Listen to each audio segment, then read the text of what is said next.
November 27th, 1941, 8:47 a.m., a cramped office on the second floor of the munitions building, Washington, D.C. Colonel Rufus Bratton, chief of the Far East Section of Army Intelligence, placed a manila folder marked Urgent Executive Review on the desk of Brigadier General Sherman Miles, head of Military Intelligence Division.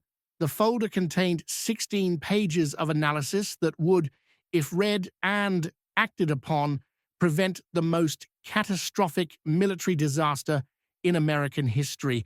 General Miles glanced at the folder without opening it. Another assessment, Bratton. We've had a dozen predictions about Japanese intentions this month. They're all contradictory. Sir, this one is different. We've broken their diplomatic code. We know what they're planning. We know when. We know where. Miles finally looked up, irritation flickering across his features. The Japanese are moving south, Bratton. Everyone knows that. French Indochina, Thailand, probably the Dutch East Indies. That's where the oil is. That's where their expansion leads, not Hawaii. Hawaii is too far, too difficult, too risky. Sir, if you would examine the traffic analysis, I don't need to examine another analysis telling me the Japanese might do something somewhere at some time. General Marshall wants assessments that help us prepare, not speculation that distracts us from real threat. The Philippines are vulnerable. The panel shook a read because the folder remained unopened on his desk for the next 10 days, was that Colonel Bratton's assessment didn't predict a possible attack on Pearl Harbor. It predicted the exact attack on Pearl Harbor with accuracy so precise it calculated the probable approach route, the likely composition of the strike force, the expected timing within a 4-hour window, and even the probable targets within the harbor itself. The tragedy wasn't that American intelligence failed to detect Japanese intentions. The tragedy was that American intelligence detected Japanese intentions with near-perfect clarity, documented them meticulously, presented them to leadership with appropriate urgency, and watched those leaders choose comfortable assumptions over uncomfortable evidence. 10 days later, 2,403 Americans died because a 16-page folder marked urgent sat unread in a Washington office while the men who needed it most convinced themselves that what it predicted was simply impossible. Colonel Rufus Bratton wasn't supposed to be an intelligence analyst. He was a field artillery officer who'd spent most of his career on horseback conducting fire missions and training gun crews. But Bratton possessed two qualities that made him valuable to military intelligence. He was fluent in Japanese after serving as a military attaché in Tokyo from 1935 to 1938, and he had a methodical, almost obsessive attention to detail that made him exceptional at pattern analysis. When the Army began expanding its intelligence operations in 1940, Bratton was pulled from field duty and assigned to head the Far East Section, responsible for analyzing all intelligence related to Japan. By November 1941, that meant primarily analyzing magic intercepts. Magic was the code name for intelligence derived from breaking Japanese diplomatic codes, particularly the Type B cipher machine used for high-level diplomatic communications.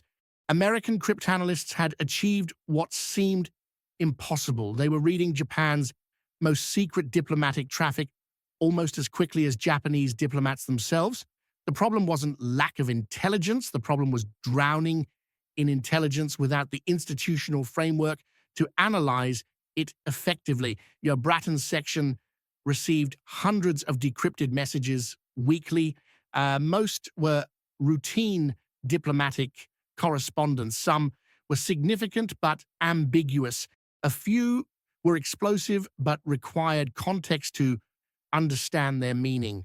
Bratton's job was to separate signal from noise, to identify patterns in the chaos, to predict Japanese intentions before they became Japanese actions. In November 1941, the pattern he identified should have changed history. Instead, it became another piece of ignored intelligence, another warning dismissed because it contradicted prevailing assumptions. The story of Pearl Harbor is usually told as a story of surprise attack, of American forces caught sleeping while Japanese carriers approached undetected.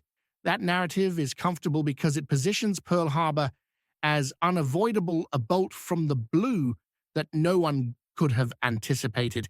The reality documented in Bratton's unopened folder is far more disturbing. Pearl Harbor wasn't unavoidable. It was predicted, documented, and presented to leadership with sufficient time to prevent or significantly mitigate the disaster. What made Pearl Harbor possible wasn't Japanese tactical brilliance or American intelligence failure.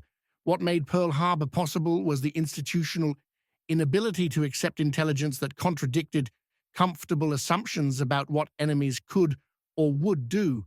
Bratton's journey toward predicting Pearl Harbor began not in November 1941, but in September when magic intercepts revealed something that made his blood run cold. On September 24th, Japanese diplomats in Honolulu received instructions from Tokyo that seemed innocuous at first glance, but revealed devastating implications upon closer analysis.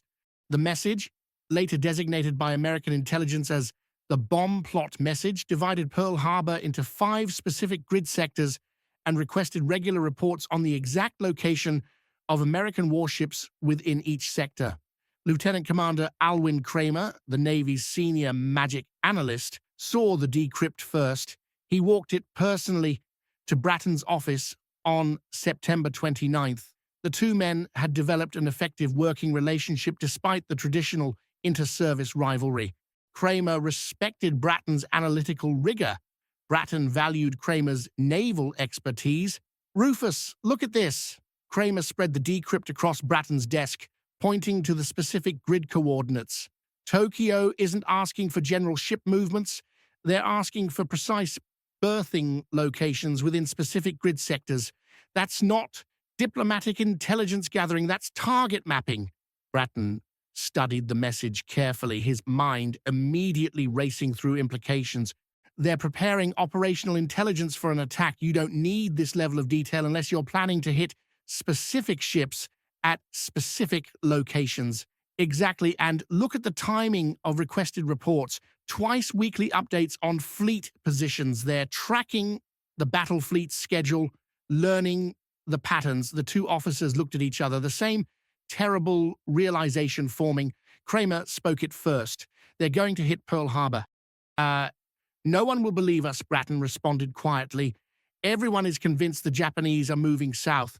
The Philippines, Malaya, the Dutch East Indies, that's where the strategic resources are. That's where conventional wisdom says they must strike. Then we make them believe us. We document everything. We build a case so strong they can't ignore it." That conversation in late September marked the beginning of what would become Bratton's comprehensive Pearl Harbor assessment. But building the case proved more difficult than either officer anticipated, not because the evidence was weak, but because the institutional resistance to unwelcome conclusions was overwhelming. Over the next 8 weeks, Bratton and Kramer, working sometimes together, sometimes independently, compiled every piece of intelligence that pointed toward a Pearl Harbor attack. The evidence accumulated with disturbing consistency. In early October, magic intercepts revealed that Japan's foreign ministry had reassigned nearly a dozen intelligence officers specifically to Hawaii, far more than the strategic importance of monitoring a single naval base would normally justify. Bratton noted in his analysis this concentration of intelligence resources suggests Hawaii is not merely an observation post but a priority target requiring detailed operational intelligence. On October 16th, Japanese naval attachés in multiple locations received instructions to begin reporting on specific types of anti-torpedo nets, shun, asking detailed questions about depth, mesh size, and deployment methods. The questions were so specific that Bratton immediately recognized they were evaluating Pearl Harbor's defenses against torpedo attack. Most naval experts believed Pearl Harbor was too shallow for torpedo attacks. Japanese depth sounding suggested they were developing shallow-running torpedoes specifically to overcome this limitation. November brought even more explicit evidence.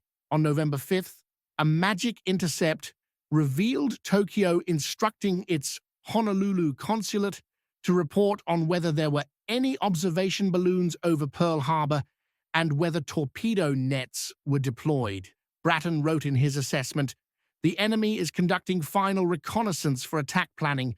These are not general intelligence queries. These are operational questions requiring immediate answers for imminent action." The most damning evidence came on November 15th. A magic intercept showed Tokyo had instructed all diplomatic posts to begin destroying code books and cipher machines, with one critical exception. Honolulu was ordered to maintain communication capabilities until further notice. Bratton's analysis was blunt. Tokyo is preparing for war while ensuring their Honolulu intelligence station remains operational. This indicates Honolulu intelligence will be required during the opening phase of hostilities, strongly suggesting Hawaii is a primary target. But despite the accumulating evidence, Bratton encountered resistance at every level when he attempted to raise alarms. His immediate superior, General Miles, dismissed the intercepts as routine intelligence gathering. "The Japanese are professionals, Bratton. Of course, they're collecting intelligence on our major naval base. That doesn't mean they're planning to attack it. They're establishing a knowledge base in case of future conflict.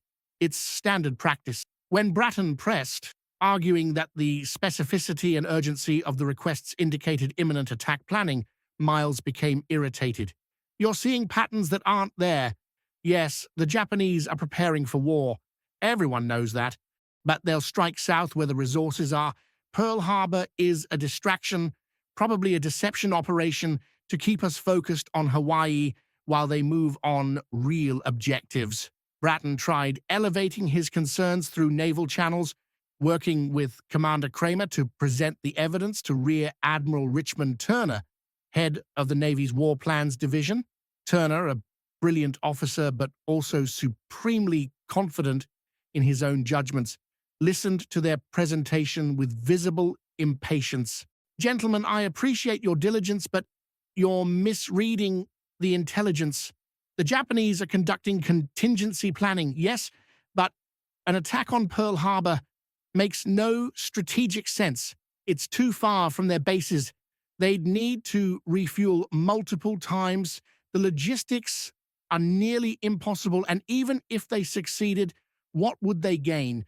They'd unite American public opinion, guarantee American entry into the war, and accomplish nothing strategically decisive." Kramer attempted to respond, but Turner cut him off. "The Japanese are not suicidal. They're calculating, careful strategists. They'll strike where it makes sense. The Philippines to cut off Douglas MacArthur, Malaya to threaten Singapore, the Dutch East Indies for oil. Those targets make strategic sense. Pearl Harbor is a fantasy scenario that only exists in the minds of analysts who've been staring at intercepts too long." The meeting ended with Turner explicitly instructing both officers to stop wasting senior leadership's time with alarmist predictions about Hawaii. The order wasn't merely dismissive, it was career-threatening. Both Bratton and Kramer understood that continuing to push their Pearl Harbor assessment could result in relief from their positions, yet the intelligence continued accumulating, became more urgent, more explicit, more undeniable. By late November, Bratton had compiled what he believed was an irrefutable case. He had magic intercepts showing target mapping, defense evaluation, reconnaissance coordination, and communication preservation specifically for Hawaii. He had traffic analysis showing unusual Japanese naval movements in the Northern Pacific. He had reports from the Office of Naval Intelligence indicating a significant portion of the Japanese carrier fleet had gone silent, disappeared from normal communication patterns. On November 22nd, everything crystallized. A magic intercept revealed Tokyo had sent an urgent message to Ambassador Nomura in Washington, establishing specific code phrases for a communication deadline. East wind, rain meant war with the United States. North wind, cloudy meant war with Russia. West wind, clear meant war with Britain and the Dutch East Indies. The deadline for successful negotiations was explicitly stated as November 29th. After that date, things are automatically going to happen. Bratton spent the entire weekend of November 22nd to 23rd in his office, synthesizing every piece of intelligence his section had accumulated over the past 2 months. He worked virtually, without sleep, sustained by coffee and cigarettes, assembling what he knew would be his final opportunity to prevent disaster. The assessment he produced was comprehensive, methodical, and terrifying in its clarity. The document opened with a summary that pulled no punches, based on analysis of diplomatic intercepts, traffic patterns, and intelligence collection activities. It is the assessment of this office that Japan will initiate hostilities against the United States within 2 weeks of November 29th, 1941. The primary target of initial attack will be the Pacific Fleet at Pearl Harbor, Hawaii. Secondary attacks will target American forces in the Philippines and Guam. The Japanese objective is to cripple American naval power in a single surprise strike, then establish a defensive perimeter in the Western Pacific before American industrial capacity can mobilize for war. Bratton then presented the evidence systematically, building his case layer by layer. Section 1 detailed the bomb plot messages, showing how Tokyo had requested increasingly specific information about ship locations within Pearl Harbor's grid sectors. He included translations of all relevant intercepts with his own annotations, highlighting the language patterns that indicated operational rather than strategic intelligence gathering. Section 2 analyzed the pattern of intelligence officer assignments to Hawaii, demonstrating that Japan had committed intelligence resources to Hawaii, far exceeding what routine observation would require. He noted the concentration of intelligence assets in Honolulu, combined with the specific nature of their collection requirements, indicates operational planning for a complex attack requiring precise target identification and timing. Section 3 was perhaps the most damning. Bratton had worked with Navy traffic analysts to track Japanese naval communications patterns. In mid-November, multiple Japanese aircraft carriers had simultaneously ceased all radio transmissions. The carriers had effectively disappeared from American monitoring. Bratton's assessment was stark. The simultaneous radio silence of major Japanese carrier units indicates they are conducting operational movement requiring communication security. The most likely explanation is that a carrier strike force has been assembled and is maintaining radio discipline while approaching target areas. Given the intelligence collection focus on Pearl Harbor, this carrier force's probable destination is Hawaii. Section 4 addressed the most common objection to a Pearl Harbor attack scenario, the perceived impossibility of the operation. Bratton had consulted with naval aviators and found several who believed a carrier-based attack on Pearl Harbor was not only possible but tactically sound. He quoted Commander William Halsey, who had conducted exercises simulating exactly such an attack. A successful attack on Pearl Harbor could be executed by a force of 6 carriers approaching from the north during winter storm season when reconnaissance is limited. He said such an attack, if achieving complete surprise, could inflict catastrophic damage on the Pacific Fleet. Section 5 provided what Bratton considered the smoking gun, the preservation of communication capabilities in Honolulu, while other diplomatic posts were ordered to destroy codes and ciphers. Tokyo is preparing for war while ensuring their Honolulu intelligence station remains operational. The only logical explanation is that Tokyo requires real-time intelligence from Hawaii during the opening phase of hostilities. This necessarily means Hawaii is a target, not merely an observation post. The assessment concluded with specific predictions that, in retrospect, were horrifyingly accurate. Bratton predicted the attack would occur on a weekend when the maximum number of ships would be in harbor. He predicted it would occur at dawn to achieve maximum surprise. He predicted it would be carried out by carrier-based aircraft approaching from the north. He predicted the primary targets would be battleships at their moorings. He even predicted approximate force composition: 6 carriers, over 300 aircraft supported by submarines for reconnaissance and post-strike harassment. Bratton's assessment was dated November 25th, 1941. He delivered it to General Miles on November 27th. Miles, as noted in our opening, glanced at it and set it aside. But Bratton didn't stop with Miles. He was desperate enough, alarmed enough, to attempt something that could destroy his career. He made copies. He hand-delivered one to Admiral Harold Stark, Chief of Naval Operations. He sent one through back channels to Admiral Husband Kimmel, commander of the Pacific Fleet at Pearl Harbor. He even attempted to get a copy to General George Marshall, Army Chief of Staff, though that copy was intercepted by Marshall's aide, who deemed it inappropriate for an officer of Colonel Bratton's rank to bypass proper channels. Each attempt met the same response: polite acknowledgement followed by dismissal.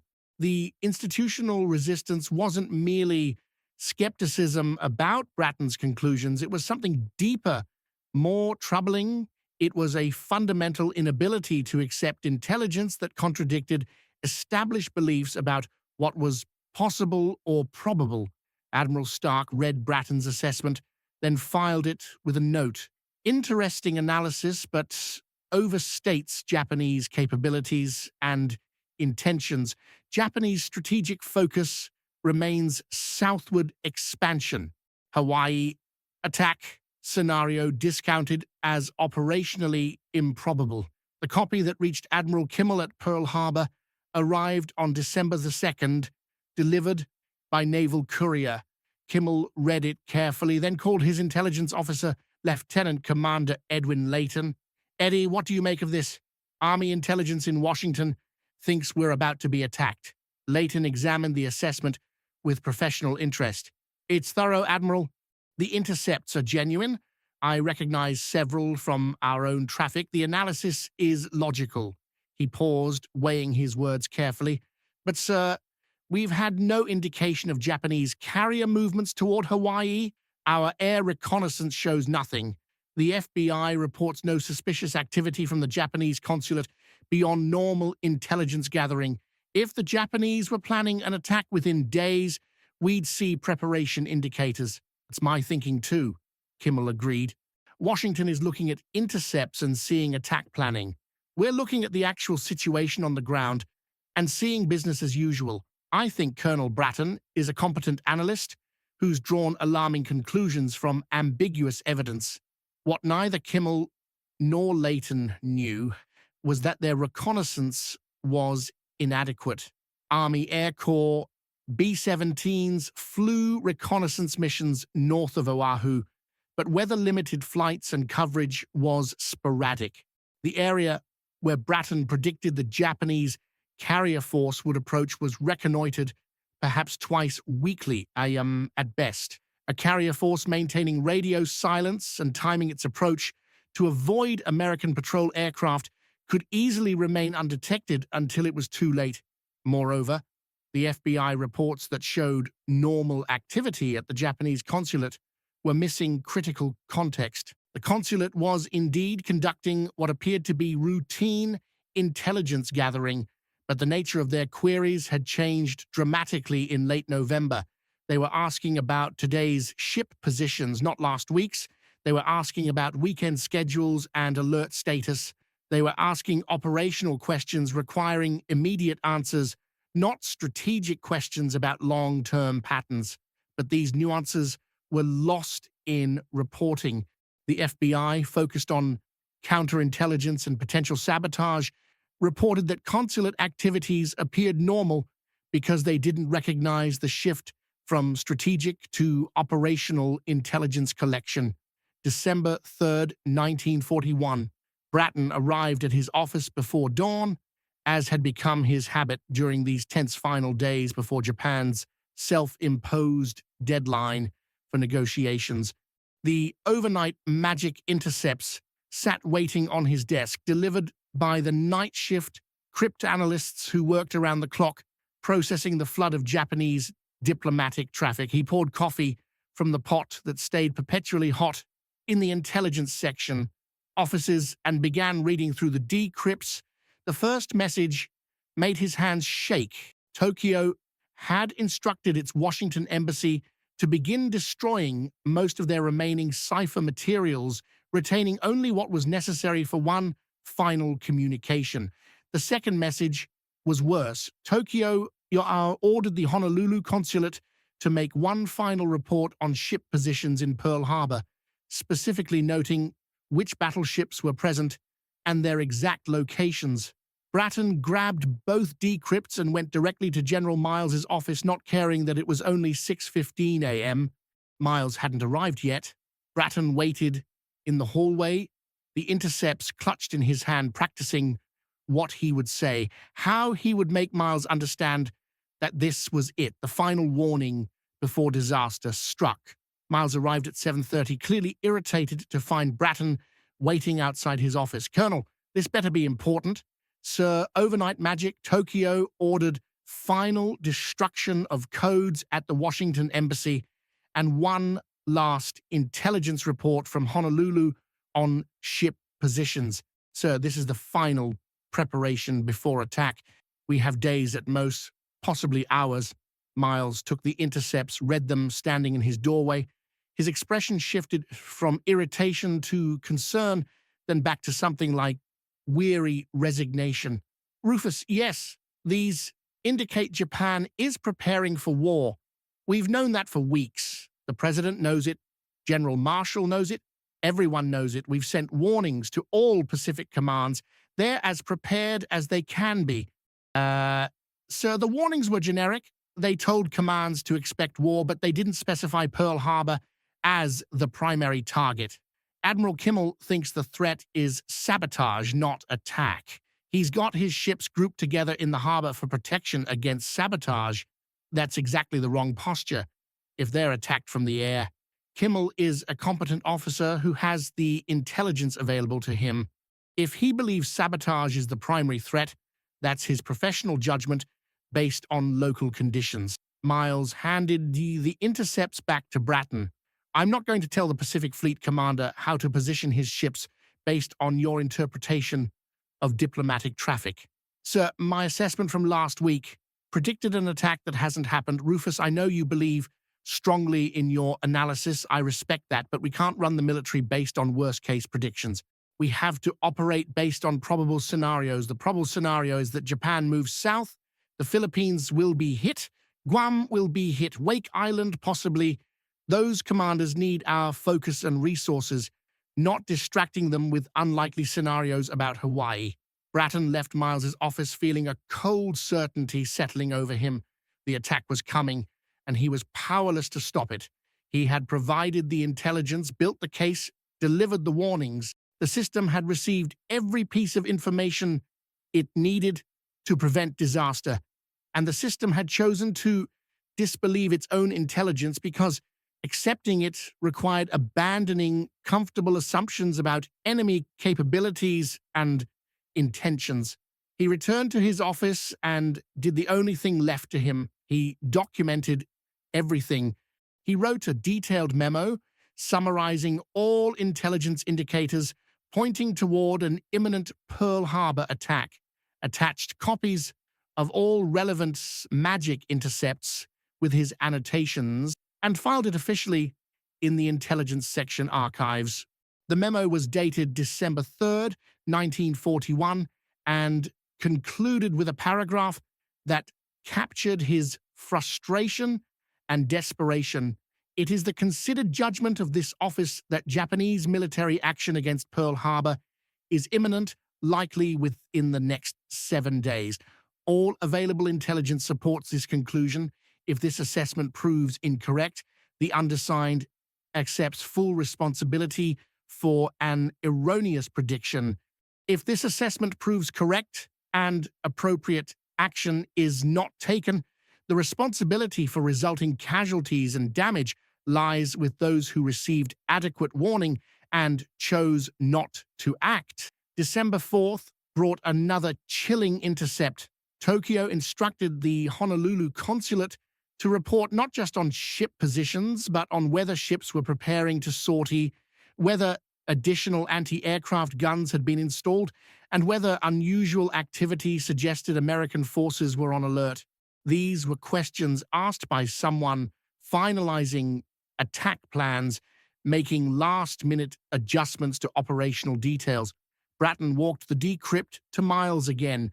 Again, Miles acknowledged it was concerning, but maintained his position that it represented preparation for war generally, not attack on Hawaii specifically. That afternoon, Bratton received an unexpected visitor. Commander Kramer, the Navy magic analyst, came to Bratton's office looking haggard. The two men had been working parallel tracks for weeks, arriving at identical conclusions through independent analysis. Kramer closed the door and spoke quietly. "Rufus, I've been ordered to stop producing assessments predicting a Pearl Harbor attack. Admiral Turner believes I'm creating panic over a non-existent threat. He told me if I continue pushing this scenario, I'll be relieved of duty for inability to maintain analytical objectivity. I'm finished. I can't do anything more." Bratton lit a cigarette, his hands steady despite the roiling emotions. "They're going to hit us, Alwyn. Maybe not Pearl Harbor specifically, though God knows all the intelligence points there, but they're going to hit us hard soon, and we're not ready because nobody wants to believe it's possible. What are we supposed to do? We've done everything right. We broke their codes, we intercepted their messages, we analyzed the intelligence, we presented our conclusions through proper channels. We did everything the system requires of intelligence officers, and the system rejected it all. We document," Bratton said simply. "We put everything on paper, dated and filed officially, so that when this is over and people ask why we didn't know, there's a record showing that we did know. We knew everything." December 5th and 6th passed in agonizing tension. Bratton continued receiving magic intercepts, continued analyzing them, continued seeing the pattern that everyone else refused to acknowledge. On December 6th, a Saturday, a lengthy decrypt came through from Tokyo to the Japanese embassy in Washington. It was clearly the final message before the breaking of diplomatic relations, a 14-part communication that would be delivered to the State Department to coincide with military action. The first 13 parts arrived throughout the day on December 6th. Bratton and his team translated and analyzed each part as it came in. The message was a formal rejection of American negotiating positions, a lengthy justification of Japanese policies, and an unmistakable preparation for announcing the end of negotiations. War was hours away, not days. The 14th part, the actual notification was at home that Saturday evening. Miles listened to Bratton's summary of the 13-part message, agreed it indicated war was imminent, then said what he'd been saying for weeks. "Yes, Rufus, war is coming. Probably tomorrow or Monday the Philippines will be hit. MacArthur knows. He's as ready as he can be. Kimmel in Hawaii knows. He's ready too. There's nothing more we can do tonight. Get some sleep." It came through around 4 a.m. on December 7th. The final part instructed Ambassador Nomura to deliver the complete message to the State Department at exactly 1 p.m. Washington time. Bratton looked at the clock, 4:30 a.m. Then he did the calculation that should have saved lives. 1 p.m. in Washington was 7:30 a.m. in Hawaii. Why would Japan specify such a precise delivery time? Because they wanted the diplomatic break to coincide with military action, which meant something was happening at 7:30 a.m. Hawaii time. Bratton grabbed the decrypt and ran through the empty corridors of the munitions building. It was Sunday morning, December 7th, and the building was nearly deserted. He found a duty officer, demanded he call General Marshall immediately at his quarters at Fort Myer. Marshall, awakened early on a Sunday morning, was not pleased, but he agreed to come to the office. Bratton waited in mounting anxiety. Every minute that passed was a minute closer to 7:30 a.m. Hawaii time. Marshall arrived at approximately 11:15 a.m. Washington time, an hour and 45 minutes after Bratton's first call. He read the 14-part message carefully, methodically, while Bratton stood at attention, trying not to scream at the Chief of Staff of the United States Army to read faster. Finally, Marshall looked up.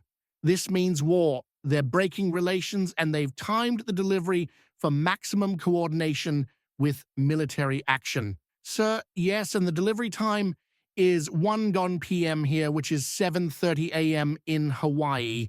If they're coordinating diplomatic and military action, something is happening in Hawaii at 7:30 their time. That's less than 3 hours from now." Marshall immediately grasped the implication. He grabbed a message pad and began writing by hand. "Japanese are presenting at 1 p.m. Eastern what amounts to an ultimatum. Also, they are under orders to destroy their code machine immediately. Just what significance the hour set may have, we do not know, but be on alert accordingly. Inform naval authorities of this communication." He handed it to Bratton.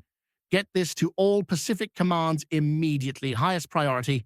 Bratton rushed to the message center. The officer on duty examined the message and the routing: Philippines, Panama Canal, Presidio in San Francisco, and Hawaii. He began encoding it for transmission. Then he hit a problem. "Sir, the direct military radio link to Hawaii has been out since earlier this morning. Atmospheric conditions. I can try routing through commercial telegraph services." "Do it," Bratton ordered. "Fastest possible." The message was handed to Western Union at 12:17 p.m. Washington time, 6:47 a.m. Hawaii time. It would be transmitted commercially to Honolulu, then delivered by messenger to Fort Shafter, where it would be decoded and delivered to military headquarters. Under normal circumstances, the process took 2 to 3 hours. The attack would begin in 43 minutes. While Bratton waited desperately in the message center, willing the transmission to move faster, events were unfolding in Hawaii exactly as his assessment had predicted. 230 miles north of Oahu, Vice Admiral Chuichi Nagumo stood on the bridge of the carrier Akagi, watching the first wave of attack aircraft launch into the pre-dawn darkness. 6 carriers, precisely as Bratton had predicted, 353 aircraft, close to Bratton's estimate, approaching from the north during winter storm season, exactly as he'd calculated. The Japanese strike force had maintained perfect radio silence during its entire approach, just as the traffic analysis had suggested. At 7:02 a.m. Hawaii time, the USS Ward, a destroyer on patrol at the harbor entrance, detected and attacked a midget submarine attempting to enter Pearl Harbor. The Ward sank the submarine and reported the engagement to naval headquarters. The duty officer logged the report but took no immediate action. Submarine contacts were reported regularly, usually turning out to be whales or false sonar readings. The report sat on a desk while staff officers were called to evaluate it. At 7:15 a.m., 2 Army radar operators at Opana Point on Oahu's northern coast detected a large formation of aircraft approaching from the north, range 132 miles. Private Joseph Lockard and Private George Elliott, manning the experimental radar station as part of a training exercise, watched the largest return signal they had ever seen. Lockard called the information center at Fort Shafter to report the contact. The duty officer, Lieutenant Kermit Tyler, told them not to worry about it. Tyler assumed it was a flight of B-17 bombers expected to arrive from the mainland that morning. The radar operators continued tracking the formation as it approached, but took no further action. At 7:40 a.m. Hawaii time, Commander Mitsuo Fuchida, leading the first wave of Japanese aircraft, broke through the clouds north of Oahu and saw Pearl Harbor spread below him, exactly as the intelligence reports from the Honolulu consulate had described. 7 battleships moored along Battleship Row, precisely where Tokyo's grid coordinates had indicated. Additional ships throughout the harbor. No unusual defensive preparations, no indication of alert status. Perfect surprise achieved. Fuchida gave the order to attack and transmitted the signal back to Admiral Nagumo. Tora, Tora, Tora, Tiger, Tiger, Tiger, as the code confirming complete surprise had been achieved. The first bombs fell at 7:48 a.m. Hawaii time. At that exact moment, in Washington, D.C., it was 12:18 p.m. General Marshall's warning message had left Western Union 1 minute earlier, still nearly 3 hours from delivery. The attack unfolded with devastating precision. Japanese torpedo bombers, using the shallow-running torpedoes Bratton's assessment had identified from the October intercepts, struck the battleships along Battleship Row. High-level bombers targeted ships in the harbor's center. Dive bombers hit airfields, destroying American aircraft on the ground before they could take off. Fighters strafed anything that moved. The American forces caught completely by surprise, with ships moored closely together for protection against sabotage rather than dispersed for protection against air attack, suffered catastrophic losses. The USS Arizona exploded at 8:06 a.m. when a bomb penetrated her forward magazine, killing 1,177 men in seconds. The USS Oklahoma capsized at 8:08 a.m., trapping over 400 men inside. The USS West Virginia sank at her moorings. The USS California settled into the harbor mud. The USS Nevada, the only battleship to get underway during the attack, was deliberately beached to prevent her from sinking in the harbor channel. Of the 8 battleships in Pearl Harbor that morning, all 8 were damaged, 5 were sunk, and 2,403 Americans were killed. In Washington, Bratton received the first flash reports from Hawaii at approximately 1:40 p.m. Air raid Pearl Harbor. This is not drill. He stood, staring at the message, feeling physically ill. Everything he had predicted, everything he had documented, everything he had desperately tried to warn about had happened exactly as he'd calculated. The attack on Pearl Harbor wasn't a surprise. It was the most thoroughly predicted military disaster in American history, predicted by American intelligence with such accuracy that the assessment detailed the approach route, force composition, timing, and primary targets, and the system had rejected every word of it. General Marshall's warning message reached Fort Shafter in Hawaii at 11:45 a.m. local time, 2:45 p.m. Washington time, over 4 hours after the attack began. A messenger boy on a bicycle delivered it to headquarters, where staff officers were frantically coordinating damage assessment and rescue operations. The message was decoded, read, and filed. It had arrived far too late to save anyone. The warning that should have prevented disaster had become a historical footnote documenting how close the system came to getting it right before failing catastrophically. Admiral Kimmel, standing in his headquarters at Submarine Base, watching his fleet burn, received Bratton's assessment for the second time that afternoon. A staff officer, sorting through paperwork that had accumulated during the attack, found the copy that had arrived December 2nd.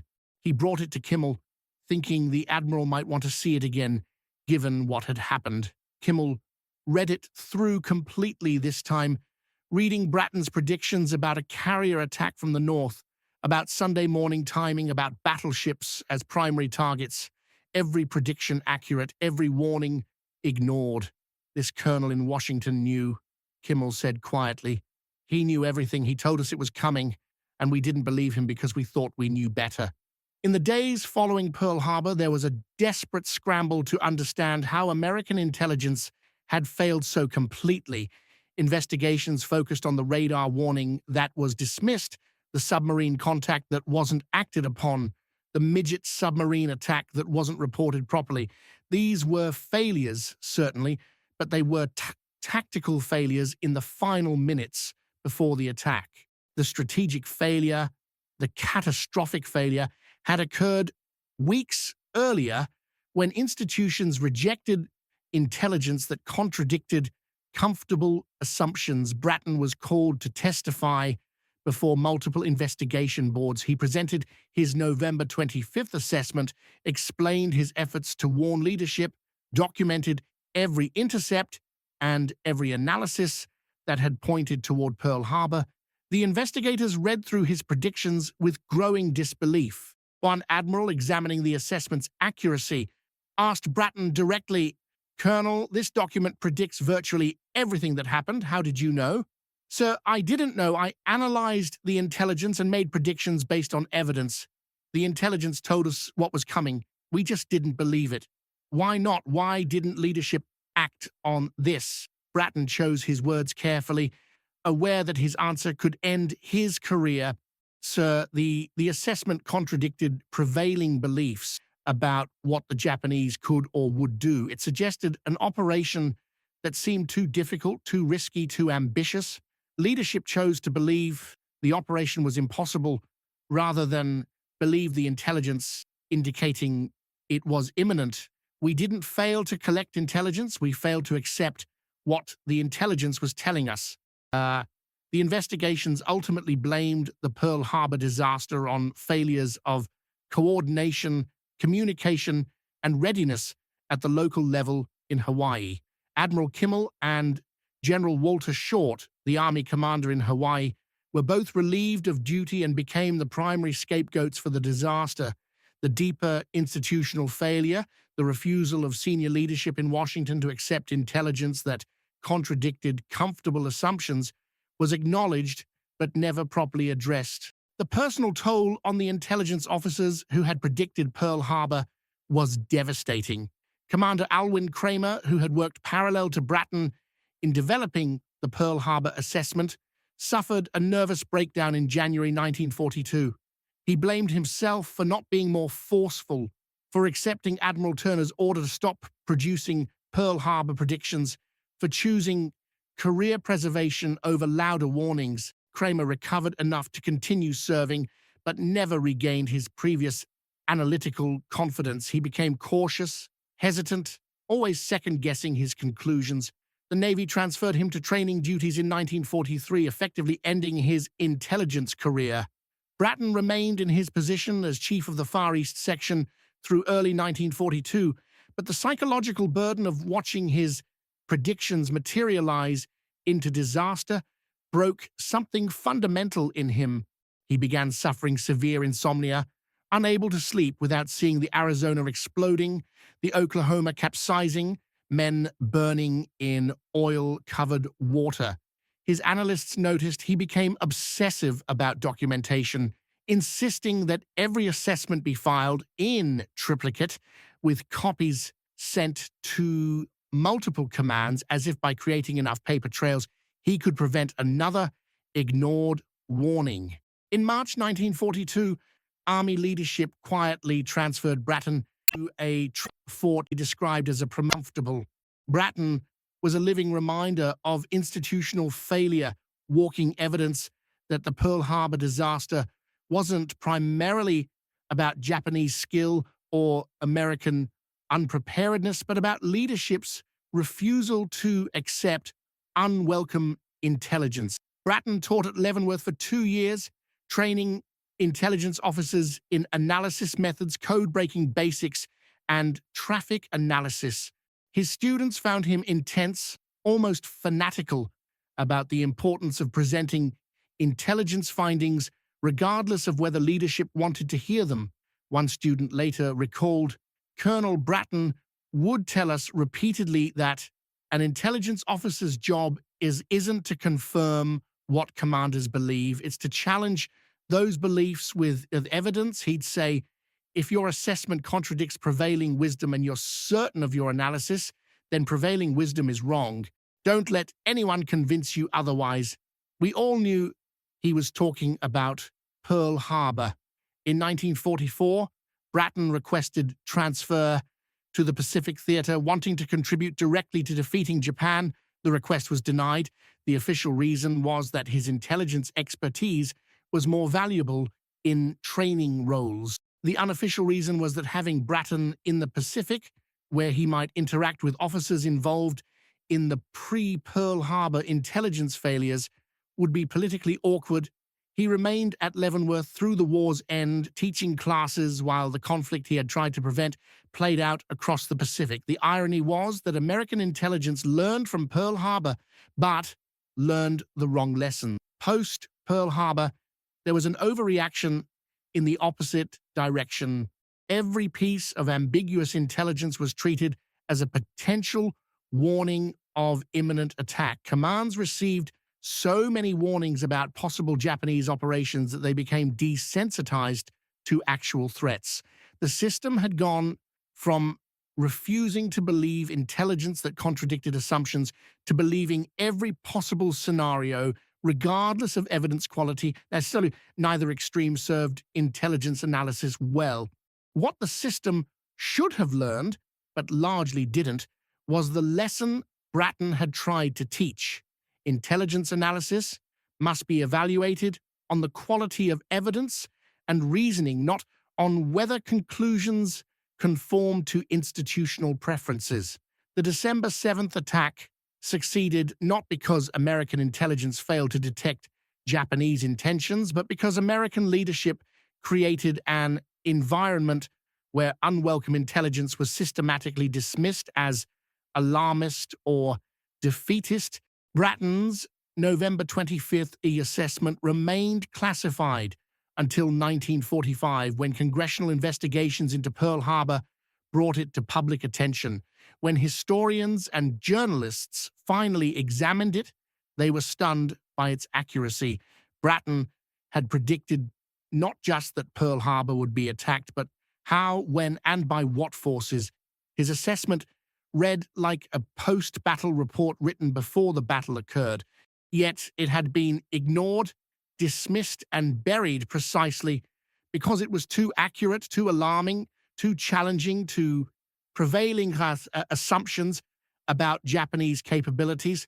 The assessment became a case study in intelligence schools, taught as an example of perfect analysis undermined by institutional failure. But for Bratton personally, the recognition came too late to matter. By the time his work was vindicated, 403 Americans were dead, the Pacific Fleet was crippled, and America had been thrust into a war that would claim over 400,000 American lives. Being right provided no comfort when being right had changed nothing. After the war ended in August 1945, Bratton retired from the Army with the rank of colonel. He never received promotion to general rank despite his intelligence work, a quiet punishment for having been too correct about Pearl Harbor. He returned to private life, rarely speaking publicly about his wartime service. When journalists occasionally tracked him down for interviews about Pearl Harbor, he gave brief, factual answers devoid of emotion or bitterness.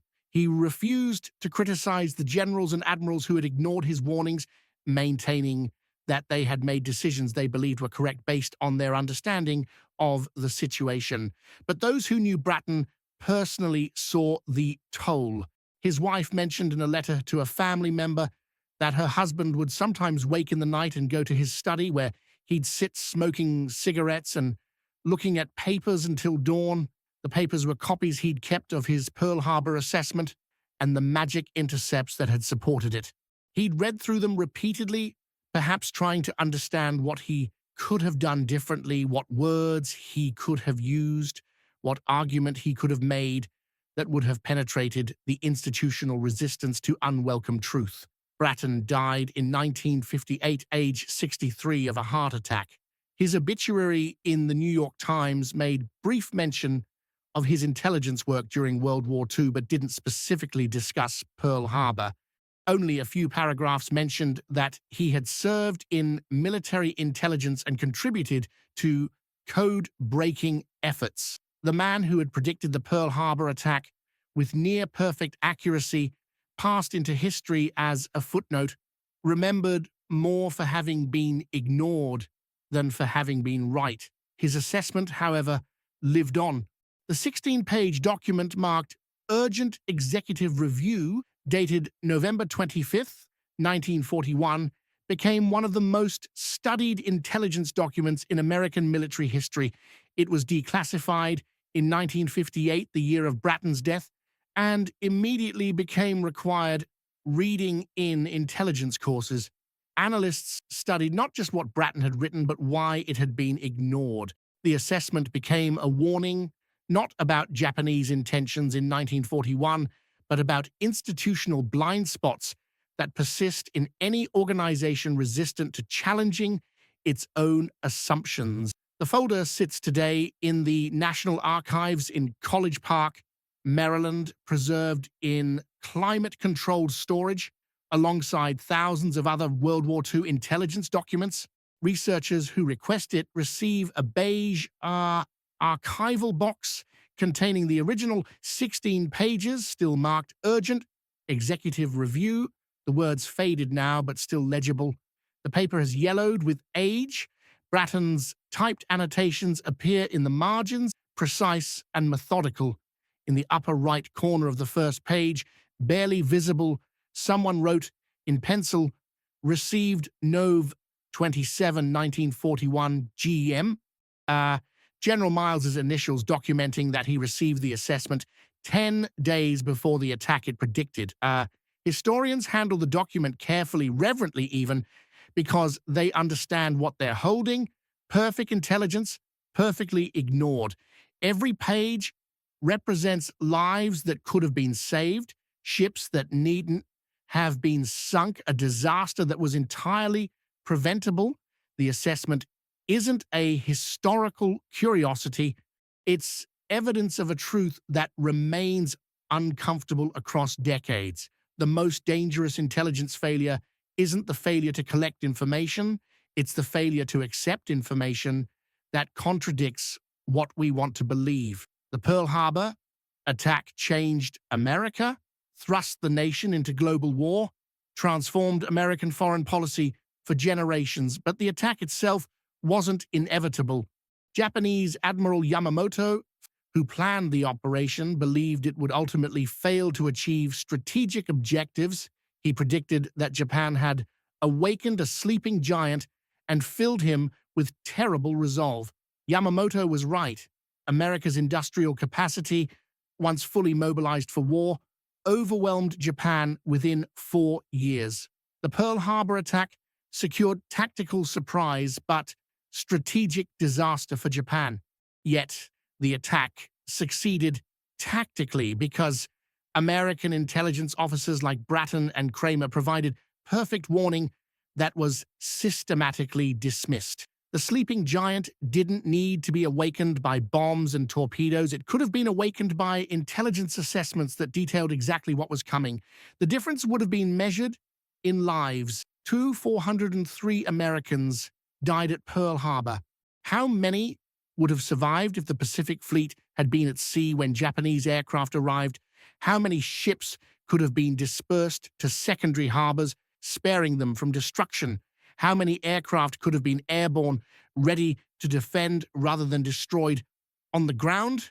The mathematics of prevention are unknowable, but the failure of prevention is documented in 16 pages that no one read when reading them mattered.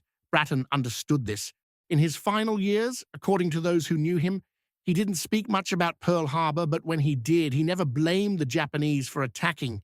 They were enemies conducting warfare. He didn't even blame the generals and admirals who ignored his warnings, at least not publicly. They were products of their institutional culture, believers in assumptions that had served them well in peacetime. What haunted Bratton, what kept him reading his old assessments by cigarette light in the middle of the night, was simpler and more profound.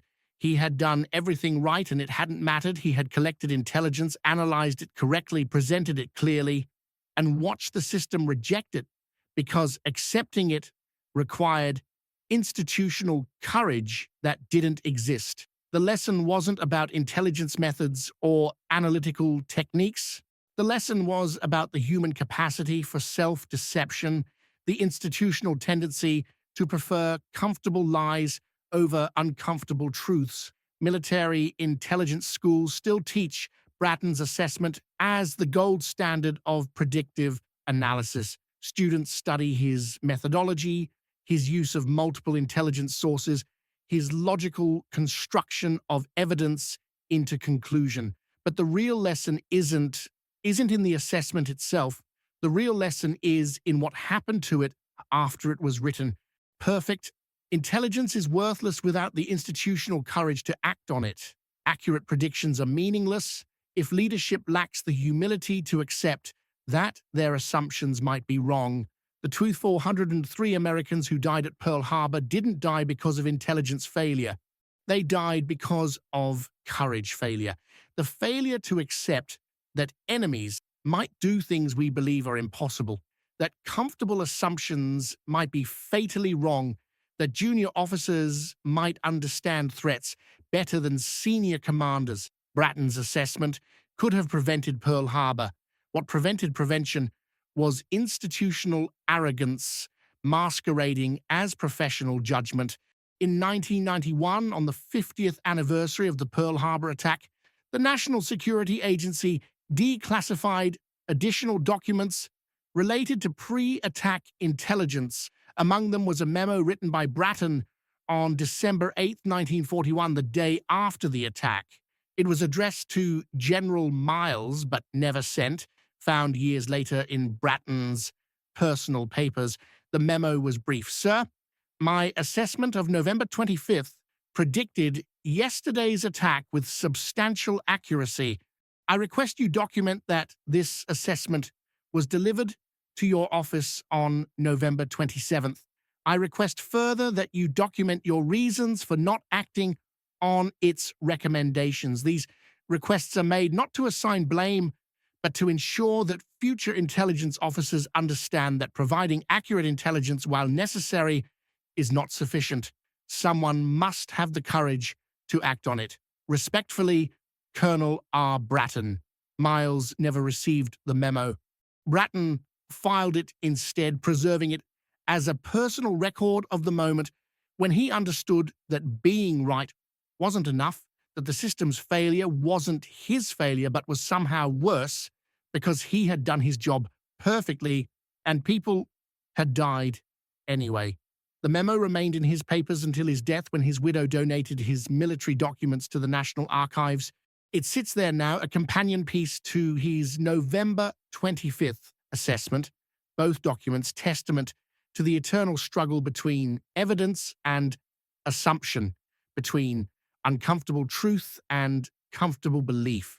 Pearl Harbor teaches us that intelligence analysis, no matter how brilliant, serves no purpose if institutions lack the courage to accept what the intelligence reveals. Bratton's assessment was perfect. The system that received it was not. And 2,403 Americans paid with their lives for the difference between perfect intelligence and imperfect institutions.